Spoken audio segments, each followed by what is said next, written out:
My husband doesn't understand why I don't want to hug while I'm in the middle of rage cleaning. Not the right time, dude. Leave me alone with my Clorox and Slipknot till I calm down. Overstimulation as a parent is taking over social media at the moment because this is an experience that so many of us as parents are managing and going through. As an occupational therapist, when I kind of took the theory of sensory processing and applied it to my life and to my parenting, it was like such a huge shift in my ability to manage that time with my children. So what is overstimulation and why does it feel like it is so much more present in motherhood? Before we dive into that, I did want to let you know that I have a quiz down below which will help you kind of understand your own individual sensory triggers and your own threshold or sensory capacity, as well as give you some awesome sensory ninja tricks for sensory self-care in this time of motherhood. So when we look at what sensory processing or sensory experience is, what it is and why does it get overwhelmed sometimes, we kind of look at a cup. I think this is a really helpful example. We look at a cup that is being filled throughout the day when you have bright lights in your eyes, when you are driving and watching in your rearview mirror while also talking to someone next to you. All of this experiences is bringing sensory information into your nervous system, into your body, and your brain is processing that information and then giving out the right response, right? This is how we function. This is how we live. But when we are experiencing more sensory information than our bodies can handle, it's like a cup that is just getting too full and it overflows. We know that our sensory experience is different. Each person has their own unique sensory makeup. Some people are able to, like my husband, reverse the car while listening to music at the same time. Like this to me is just way too much happening at the same time, whereas other people are sensitive to walking on the beach because of the feel of the sand. So we each have what we would say is like, this is our window of tolerance. This feels good inside my body. And this thing on the outside doesn't feel good. When we talk about different experiences, some of them can be to the point that it makes it really hard for us to function in everyday life. And some of those things that are like kind of beyond that threshold make certain things a little bit difficult. Like for me, everybody knows when I'm reversing, like please keep quiet, because that for me is a little bit more difficult, but it doesn't make every single thing in life unbearable. Just like we know some people like to eat tomatoes, some people don't like to eat tomatoes, but generally we don't say if you don't like one food like a tomato, it doesn't mean that you are a completely picky eater. It means that you have a bit of sensitivity around certain things with food, right? So when it comes to motherhood, but we also have outside of those normal windows of what we can normally tolerate, we have a fluctuation within our threshold or our ability.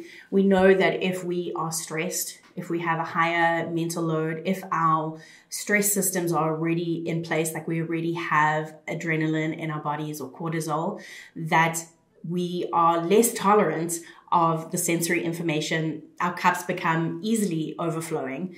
We also know that sleep deprivation, anxiety, or periods with not having any downtime kind of decrease our abilities. There's also things about age and hormones that change the way that we take in that sensory information.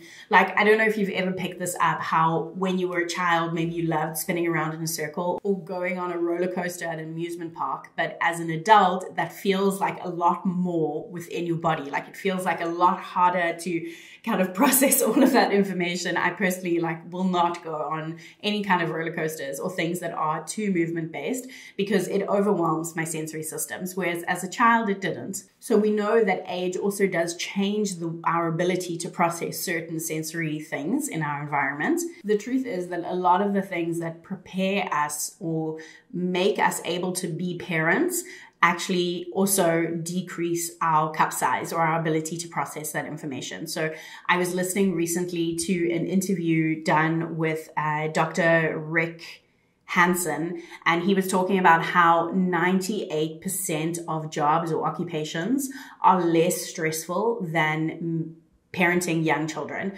So like being home alone with young children or managing all of the daily stress that comes with raising children. He talks here about how the cortisol levels in parents are just so much higher than even very high stress jobs, because when you are parenting, you have this lack of control on how the flow of the day is exactly going to go. You have a lot of interruptions, and there's also a lot of emotional weight within the day-to-day processing of being a parent, whether that's you thinking about your parenting style, like whether that's your child experiencing big emotions or you experiencing big emotions in reaction to your children. We also know that in parenting, our bodies are naturally a lot more responsive to our children. And this is by design so that we can respond to them and keep them alive.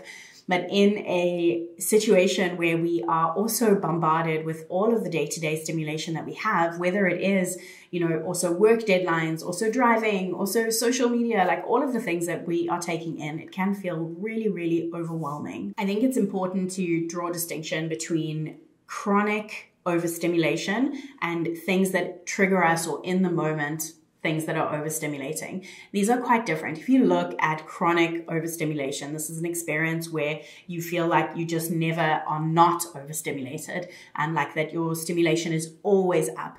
Whereas if you have specific triggers, this might be something like if your child screams in your ear, that immediately triggers you, and whether you were calm before or not, you will like immediately feel a surge of adrenaline in your body and go into some sense of like fight or flight, because that sensory stimulation just seems so overwhelming. So I think in parenting, we have a lot of chronic overstimulation because we just naturally don't get a lot of downtime. But then we also have in the moment things, and that, is part of children learning and developing. It's not necessarily that they're doing something harmful or anything like that, but part of that, being alongside a child that is learning about the world, involves a lot of touching, a lot of screaming, and a lot of overstimulation. So I was recently just going through some of the comments there's been so many really hilarious reels recently about overstimulation in parenting, and it was interesting to see like people's different comments.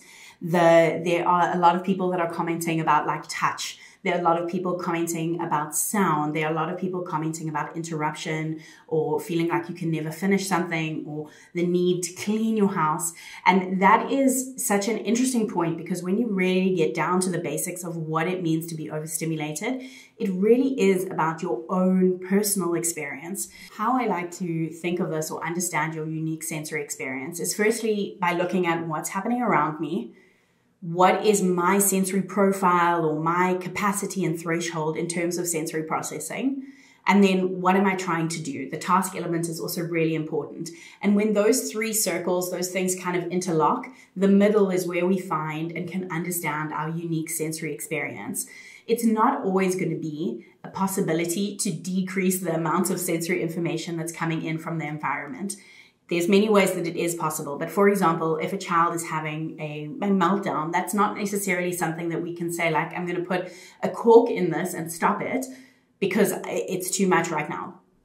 Yes, we can walk away. Yes, there are things we are doing, but there are certain situations where we'll be in, whether it's, I know one that we had, which was majorly triggering, was crying while we're driving. And there's not really much you can do to stop this, right? It's something that you are going to have to walk through that experience. So when we look at overstimulation, it's not just about what's coming in from the outside. It's also about what you are doing and also increasing your actual capacity and your threshold for processing that sensory information. I know from my own experience that once we can really understand that picture better, we can use our sensory experience as such a tool to increase our capacity. This, for me personally, has been absolutely life-changing.